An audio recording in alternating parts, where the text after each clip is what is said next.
ბატონო მარიანა, მოქმედებს თუ არა სქესობრივი აქტის სიხშირე სპერმის ხარისხზე და რამდენჯერ უნდა ჰქონდეს წყვილს სექსი? მოგეხსენებათ, რომ სპერმა წარმოიქმნება მუდმივად.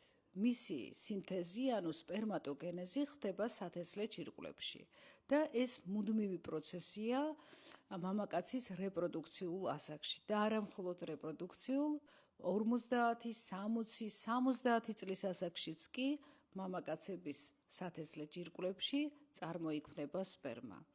მართალია ასაკის მატებასთან ნაკლები ინტენსივობით, მაგრამ განსხვავებით ქალისგან 70 წლის ასაკში მაგალითად ქალს კვერცხუჯრედი ვერ ექნება, ხოლო მამაკაცებში ეს არ არის გამორიცხული. სპერმის წარმოქმნას თავისი ციკლი აქვს და აქედან გამომდინარე, თუ ხდება სპერმის დაღვრა ძალიან ხშირად, მაგალითად ყოველდღიურად, მისი რაოდენობა, კონცენტრაცია იკლებს და მაშასადამე განაყოფიერების უნარიც იკლებს.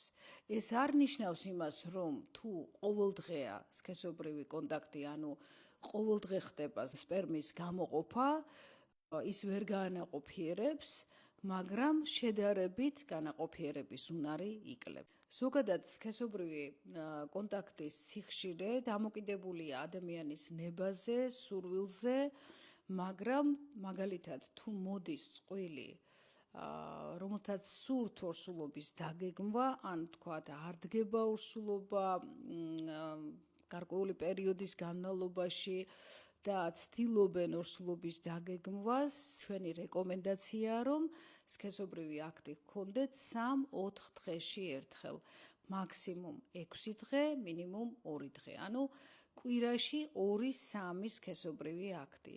ეს იმისათვის, რომ სპერმის ხარისხი არ გაუარესდეს და არ შემცირდეს განაყოფიერების უნარი.